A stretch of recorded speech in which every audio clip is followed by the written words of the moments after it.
So మొత్తానికి cabinet విస్తరణ పైన కదలిక వచ్చింది. కేంద్రం అంటే హైకమాండ్, కాంగ్రెస్ పార్టీ హైకమాండ్ దీనికి సంబంధించినటువంటి అంశం పైన నిన్న సుదీర్ఘంగా చర్చించింది కొత్త ఆఫీస్లో.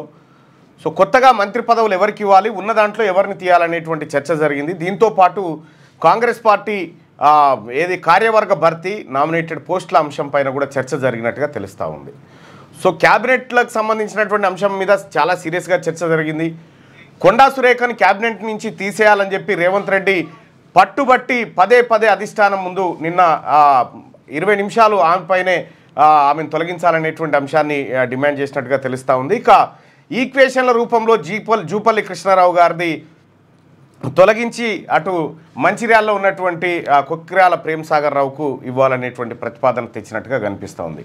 దీంతోపాటు ఎవరు సుదర్శన్ రెడ్డి, బోధన్ ఎమ్మెల్యే సుదర్శన్ రెడ్డిని మంత్రివర్గంలోకి తీసుకోవాలి, ఆయనను ఖచ్చితంగా తీసుకోవాల్సిందే అని చెప్పి ముఖ్యమంత్రి రేవంత్ రెడ్డి పట్టుబట్టడం జరిగింది.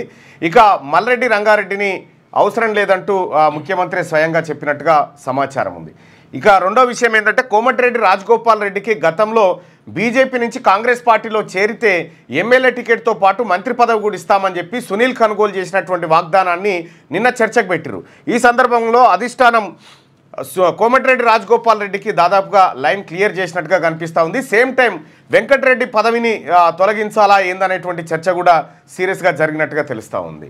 సో వీటితో పాటు అటు గడ్డం వివేక్, మన చెన్నూరు ఎమ్మెల్యే గడ్డం వివేక్, ఆ తర్వాత శ్రీహరి, మన వాకిటి శ్రీహరి ఎవరైతే ఉన్నారో మక్తల్ ఎమ్మెల్యే, ఆయనను మంత్రివర్గంలోకి తీసుకోవడంతో పాటు విజయశాంతి పేరు కూడా సీరియస్గా పరిశీలించినట్టుగా తెలుస్తూ ఉంది. ఎందుకంటే కొండా సురేఖ అనేటువంటి మహిళను తీసేస్తే సేమ్ మరొక మహిళను ఇందులో చేర్చుకోవాలనేటువంటి చర్చ జరిగినట్టుగా తెలుస్తూ ఉంది. అయితే విజయశాంతిని తీసుకోవడం ద్వారా మండలికి సంబంధించినటువంటి బెర్తు ఖరారు అయితే మండలి సభాపక్ష నాయకురాలుగా ఆమె ఉండేటువంటి అవకాశం ఉంటుంది. సో ఇట్లా ఈ ఈక్వేషన్స్ జరుగుతూ ఉన్నాయి. మల్రెడ్డి రంగారెడ్డిని డిప్యూటీ స్పీకర్గా నియమించేటువంటి ఛాన్స్ కనిపిస్తూ ఉంది. ఇక ఆది శ్రీనివాస్ని చీఫ్ విప్గా తీసుకునేటువంటి అవకాశం కనిపిస్తూ ఉంది. ఈ విప్లలో కూడా ఒకరిద్దరిని మారుస్తున్నట్టుగా సమాచారం ఉంది. మొత్తానికి ఒక గట్టి షఫ్లింగ్ అయితే జరుగుతుంది ఢిల్లీ కేంద్రంగా. రేవంత్ రెడ్డి కనీసం 3 రెడ్లనన్నా ఈసారి తీసుకోవాలనేటువంటి ప్రతిపాదన పెడితే అధిష్టానం చాలా సీరియస్గా అక్కడ తెలంగాణ రాష్ట్రంలో బీసీ ఉద్యమం జరిగి బీసీలంతా ఒకటైతా ఉంటే గొంతెత్తుతూ ఉంటే ఈ సమయంలో ఇది పెడితే పార్టీ చాలా ఇబ్బందులకు పోతుంది అనేటువంటి చర్చ జరిగినట్టుగా తెలుస్తూ ఉంది. మొత్తానికైతే అక్కడ ఉత్తమ్ కుమార్ రెడ్డి గారు కాస్త సైలెంట్గానే ఉన్నాడట.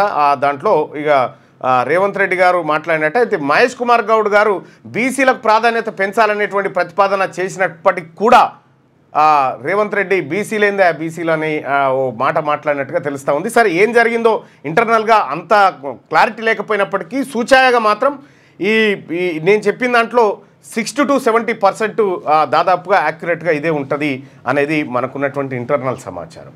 సో ఉగాదిలోపే కొత్త మంత్రివర్గం విస్తరణ కాబోతా ఉందన్నట్టుగా మనకు సమాచారం ఉంది. సో ఇక్కడ కొత్త మంత్రులు వివేక్, వాకిటి శ్రీహరి, కొక్కిరాల ప్రేమ్సాగర్ రావు, ఆ తర్వాత విజయశాంతి, సుదర్శన్ రెడ్డి, ఆ తర్వాత కోమటిరెడ్డి రాజగోపాల్ రెడ్డి, ఇట్లా 6గురిని తీసుకొని ఇంకొక 2 పెండింగ్లో పెడతారన్నట్టుగా తెలుస్తూ ఉంది.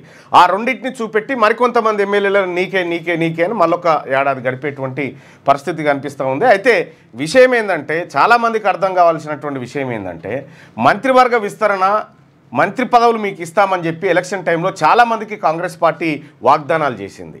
అయితే ఆ వాగ్దానాలు ఫుల్ఫిల్ చేసి వాళ్ళకి ఇచ్చినటువంటి కమిట్మెంట్లో కట్టుబడి ఉండడం కోసం నానా తంటాలు పడుతున్నటువంటి నేపథ్యంలో కొద్దిగా అధిష్టానం సీఎం రేవంత్ రెడ్డి మీద కొద్దిగా కోపంగా ఉంది. అంతా టీడీపీ బ్యాచ్ను ఎంకరేజ్ చేస్తున్నాం అనేటువంటి చర్చ జరిగిందట. మరి ఈ అన్ని అంశాలు చూసినప్పటికీ ఏం జరుగుతూ ఉంది, క్యాబినెట్ విస్తరణ ఎవరు ఉండబోతా ఉన్నారు రేవంత్ రెడ్డి మంత్రివర్గంలో అనేది మరొక 2-3 రోజులు అయితే పూర్తి క్లారిటీ వచ్చేటువంటి అవకాశం ఉంది. ఇవాళ దాదాపుగా అన్ని పత్రికలు మంత్రివర్గ విస్తరణ పైన భేటీ రాసినాయి. ఒక శనార్థి తెలంగాణ మాత్రమే కొండ, ఆ తర్వాత జూపల్లి కృష్ణారావు పదవులు పోతా ఉన్నాయనేటువంటి ఒక వార్తను మీ ముందుకు తీసుకురావడం జరిగింది. ఈ అంశం ఇట్లా ఉంటే ఇక రెండో అంశం ఏంటంటే తెలంగాణ రాష్ట్రంలో 42% రిజర్వేషన్లకు సంబంధించినటువంటి విద్యా ఉద్యోగ రాజకీయాల్లో స్థానిక సంస్థలు అనేటువంటి బిల్లు పాస్ చేసినాం. అయితే అప్పటికే అమిత్ షా గారు ఆ తెల్లారే చెప్పేసిండు ఇక్కడ నడవయవన్నీ మేము చేయడానికి ఇష్టంగా లేమనేటువంటి ఆయన కుండబద్దలు కొట్టడంతో కాంగ్రెస్ పార్టీ ఇప్పుడు ఒక రైలు బుక్ చేసి ఆ రైల్లో అంటే బీసీ సంఘాన్ని ఏదన్నా ముంగట పెట్టి ఆ రైల్లో ఈ బీసీలను ఢిల్లీకి పంపి ఒక నిరసన కార్యక్రమం చేసి ఆ తర్వాత బీజేపీ మీద కంప్లీట్గా నెప్పం నెట్టేసి ఆ తర్వాత కాంగ్రెస్ పార్టీ కష్టపడ్డది కానీ బీజేపీ అడ్డుకున్నది అనేటువంటి మాట వాళ్ళందరితో చెప్పించి అప్పుడు స్థానిక సంస్థల ఎన్నికలకు పోవాలి 42% రిజర్వేషన్ పక్కకు పెట్టి స్థానిక సంస్థల ఎన్నికలకు పోవాలనేది కాంగ్రెస్ పార్టీ వ్యూహంగా కనిపిస్తూ ఉంది.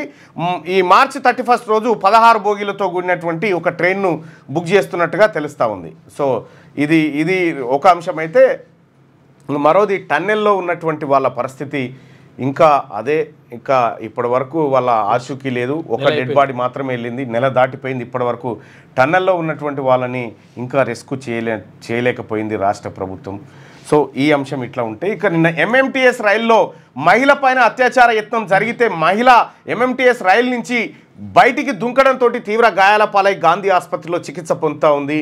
సో ఎంఎంటీఎస్ రైల్లో జరిగినటువంటి ఈ దుర్ఘటన మొత్తం దేశాన్ని ఆకర్షించింది ఈ వార్త. ఇట్లా హైదరాబాద్లో జరగడం అత్యంత ఘోరంగా చాలా మీడియా సంస్థలు దీన్ని చెప్తా ఉన్నాయి. అయితే ఎంఎంటీఎస్లో జరిగినటువంటి ఘటనకు బాధ్యులు ఎవరు, వారిపైన ఎవరినైనా పట్టుకున్నారనేటువంటి అంశంలో పోలీసులు ఇంకా పూర్తి స్థాయిలో దర్యాప్తులు చేస్తూ ఉన్నారు. సో ఏదేమైనప్పటికీ కూడా పట్టపగటిలే హైదరాబాద్లో జరిగినటువంటి ఘటన చాలా దుర్మార్గమైంది. దీన్ని ఖండించాల్సినటువంటి అవసరం ఉంది. ఇక ఈ అంశం ఇటు పెడితే మనం నిన్న ఐపీఎల్ గురించి మాట్లాడుకున్నాం.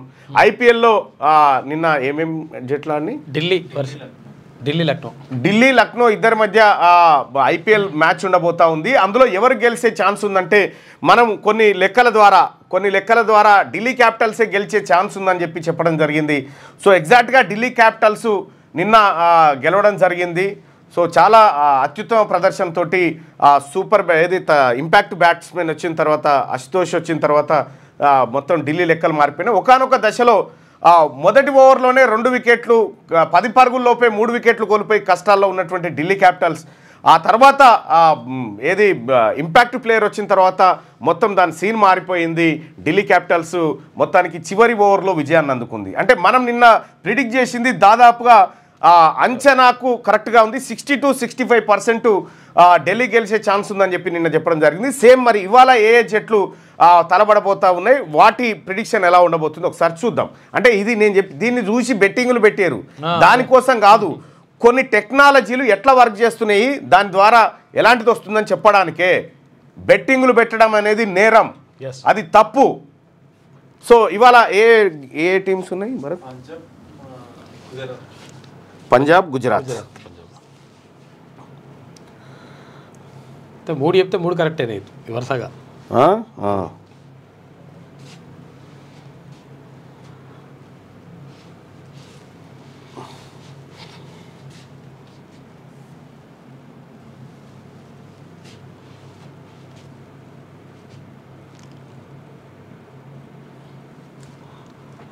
రైట్. మనం టెక్నాలజీని వాడి చెప్పి ఇది పంచాంగం కాదు, లేకపోతే గవ్వలేసుడు కాదు, ఇది వట్టిదే. ఇది విశ్లేషణలో ఏం చెప్తుందంటే పంజాబ్ కింగ్స్ మరియు గుజరాత్ టైటాన్స్ మధ్య జరిగే ఐపీఎల్ 2025 మ్యాచ్ గురించి ఖచ్చితంగా ఎవరు గెలుస్తారనే విషయంలో కొన్ని అంశాలను పరిశీలిద్దాం. సో ఇవాళ జరగబోతా ఉంది. గుజరాత్ టైటాన్స్ కెప్టెన్ శుభ్మాన్ గిల్ నాయకత్వంలో బ్యాటింగ్ లైనప్లో జోస్ బట్లర్, సాయి సుదర్శన్ మరియు గ్లెన్ ఫిలిప్స్ వంటి ఆటగాళ్ళు ఉన్నారు. వీరు ఆక్రమణాత్మకంగా ఆడగలరు. బౌలింగ్లో రషీద్ ఖాను, కసిగో రబడా, మహమ్మద్ సిరాజ్ వంటి అనుభవజ్ఞులు ఉన్నారు. ఇది వారి బలం. తర్వాత పంజాబ్ విషయంలో చూస్తే కొత్త కెప్టెన్ శ్రేయస్ అయ్యర్ నాయకత్వంలో గ్లెన్ మ్యాక్స్వెల్, మార్కస్ స్టోయినిన్స్ మరియు జోష్ ఇంగ్లీష్ వంటి ఆటగాళ్ళతో బ్యాటింగ్ బలంగా ఉంది. ఇక బౌలింగ్లో హర్షదీప్ సింగ్, లక్కీ ఫెర్గసన్, తర్వాత మరియు చాహల్ వీరు కీలకంగా ఉన్నారు. ఇక గతంలో టైటిల్ గెలవని పంజాబ్ ఈ సీజన్లో కొత్త ఆటగాళ్ళు మరియు కోచ్ రికీ పాంటింగ్తో మెరుగైన ప్రదర్శన చేయాలని చూస్తూ ఉంది.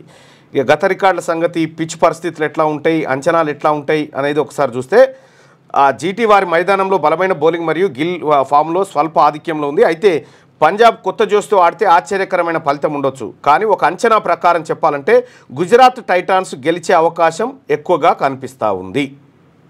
ఇది గుజరాత్ టైటాన్స్ ఇవాళ గెలిచేటువంటి ఛాన్స్ ఉందని ఆర్టిఫిషియల్ ఇంటెలిజెన్స్ చెప్తున్నటువంటి మాట. సో గుజరాత్ టైటన్స్ గెలుస్తుందా మరి ఓడిపోతుందా మనకు తెలియదు. అది చెప్పింది మీకు చెప్పిన. ఇప్పుడు 3 రోజుల నుంచి 3 చెప్పినా 3 కరెక్ట్ అయింది. అవును. మరి ఇప్పుడు ఈ 4వది ఏమవుతుందో చూడాలి. రైట్.